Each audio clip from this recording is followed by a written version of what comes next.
One quick USB copy can save hours of admin chaos. Here's how to do it right. Step 1. Insert the prepared USB flash disk into the machine's USB port. You should hear a beep or see USB detected message. That's your green light. If nothing happens, don't panic. Try removing and reinserting the drive. Test another USB port. Use a different known good flash disk. If the device still won't recognize it, the download can't proceed. Call ABM for help at 055-178-7172. Step 2. From the attendance machine menu, choose the export option, or choose the download option. Follow the prompts. Save the attendance file to the USB.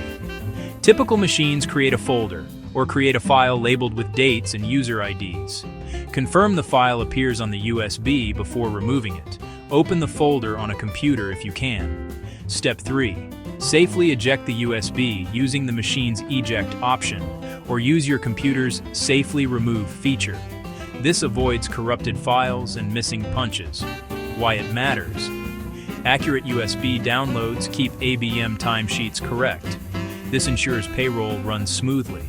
This ensures compliance is maintained. This ensures employee trust stays intact. For more info or troubleshooting, contact ABM at 055-178-7172. Quick, simple, reliable, done.